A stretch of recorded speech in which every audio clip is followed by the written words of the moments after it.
Ecuación de Drake. Frank Drake fue un astrofísico estadounidense fallecido el 2 de septiembre de 2022. Trabajó en el estudio de la ionosfera y la magnetosfera de Júpiter usando radiotelescopios, aunque es mucho más conocido por sus contribuciones en el campo de la búsqueda científica de vida extraterrestre. Realizó el primer sondeo radiotelescópico para detectar señales procedentes de dos estrellas similares al Sol, Tau Ceti y Epsilon Eridani, el muy conocido proyecto OSMA. Aunque sin duda Drake es más conocido por la llamada ecuación de Drake, la cual es una expresión matemática que ideó para plantear los factores que él consideró hacen posible la existencia de civilizaciones extraterrestres en nuestra galaxia, las cuales pudieran estar intentando comunicarse con alguien más mediante señales de radio. Lo que se hace es iniciar con el total de estrellas de la galaxia propicias para la vida y luego ir multiplicando por el factor que representa el porcentaje de los casos favorables, siendo ese factor 1 para representar el 100% de casos favorables, 0 para el caso de una probabilidad favorable del 0%, con un 0.5 para el 50%, un 0.25 para el 25% y así. La ecuación dice que n, el número de civilizaciones que están emitiendo señales en la galaxia, es igual a la multiplicación de los siguientes factores. R*, el número de estrellas propicias para la vida en la galaxia. F sub p, la fracción de esas estrellas que tienen planetas. N sub e, la fracción de esos planetas que son similares a la Tierra. F sub L, la fracción de esos planetas que además desarrollaron vida. F sub I, la fracción de los planetas donde la vida desarrolló la inteligencia. F sub c, la fracción de esos planetas con vida inteligente donde se desarrolló la capacidad para las comunicaciones interestelares con ondas de radio. Y finalmente, L, la cantidad de años que una civilización con tecnología de comunicación interestelar logra sobrevivir. Veamos cada factor con más detalle. R*, la cantidad de estrellas existentes en la galaxia que son propicias para la vida. Las estrellas muy masivas no son adecuadas para la vida por varias razones, entre ellas porque su zona de habitabilidad es muy delgada y su tiempo de funcionamiento es demasiado corto, mientras que las estrellas de muy baja masa también tienen problemas para albergar la vida debido a la inestabilidad de su brillo y a sus emisiones de llamaradas estelares. En consecuencia, R* es el número de estrellas en la galaxia que son parecidas al Sol, esto es, estrellas entre un poco más y un poco menos masivas que el Sol.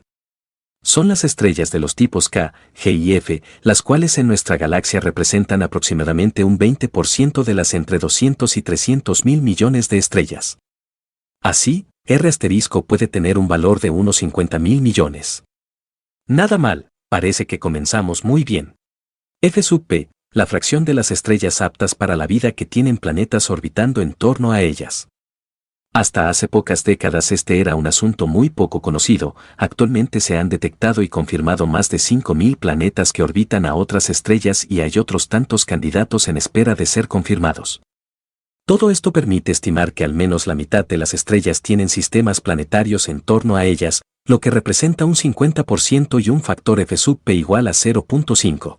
El siguiente factor es n sub e. Esto es la fracción de los planetas dentro de un sistema planetario que son parecidos a la Tierra, y por parecido se entiende que tienen una masa similar y que además sus órbitas están contenidas dentro de la zona habitable del sistema, o sea en la ecosfera. Aquí es donde comienzan los problemas de estimación dado que solo conocemos con detalle un sistema planetario.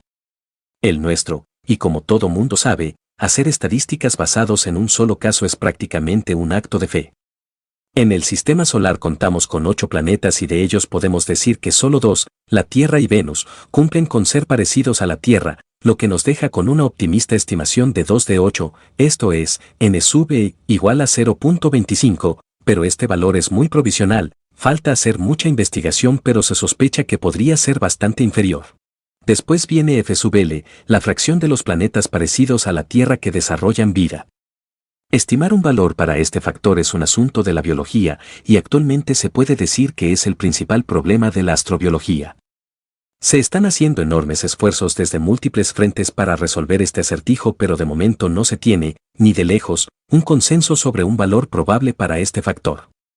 Las estimaciones más optimistas, generalmente de astrofísicos y no de biólogos, colocan a F sub L muy cerca de 1, mientras que los biólogos, que al final son los expertos en este asunto, tienden a agruparse en el otro extremo, opinando que el valor de F sub L está más cercano a 0. El siguiente factor es F sub I, La fracción de los planetas que desarrollan vida y en los que luego evoluciona la inteligencia. De nuevo estamos principalmente en el ámbito de la biología, aunque el concepto inteligencia también cae dentro del campo de estudio de la filosofía y la epistemología. En resumidas cuentas, actualmente no se tiene una estimación mejor para f sub i que la que tenemos para f sub l, esto es, puede estar entre 0 y 1, o dicho de manera coloquial y no muy científica, ni idea.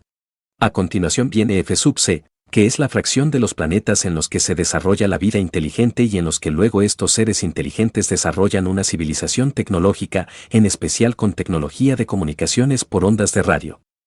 La estimación de un valor para f sub c es muy complicada, cae dentro del campo de estudio de la sociología, la antropología y otras ciencias sociales, lo que nuevamente nos deja con una incertidumbre total sobre este factor, o sea, puede ser casi 0 o casi 1.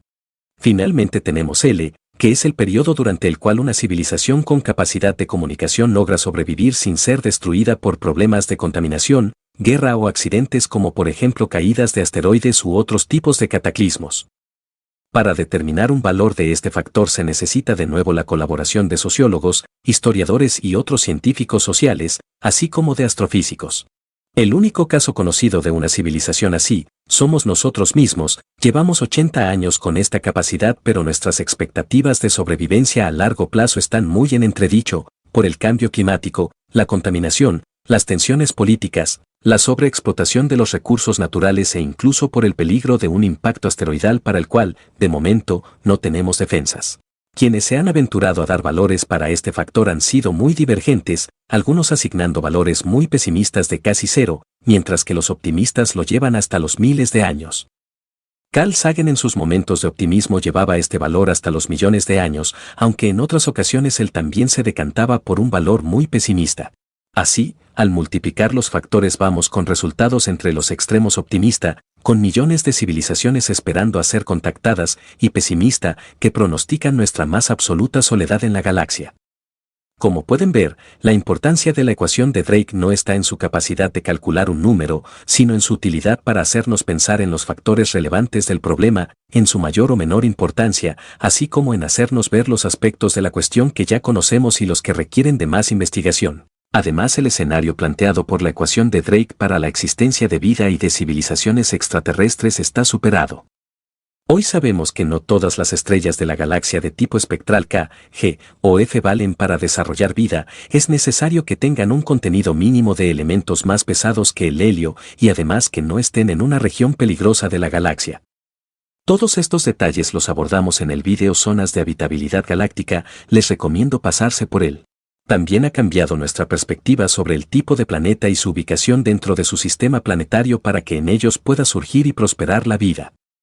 En las regiones exteriores de los sistemas planetarios puede existir agua líquida en el interior de las lunas de los planetas gigantes, como es el caso de algunas lunas de Saturno y Júpiter, donde los efectos de marea proporcionan la energía necesaria para mantener agua líquida y un ambiente mínimamente cálido para la vida. Sobre el resto de los factores, se siguen investigando pero hasta el momento de escribir esto no hay mayores avances. Desde hace unos años se han propuesto adaptaciones y alternativas a la ecuación de Drake original que incorporan los recientes descubrimientos de la astrobiología. Estas nuevas ecuaciones de Drake, al igual que la original, son una gran herramienta para guiar la investigación en este campo, el cual sigue siendo uno de los problemas abiertos de la ciencia que más interés suscitan, y no solo entre los investigadores, sino también entre la población en general.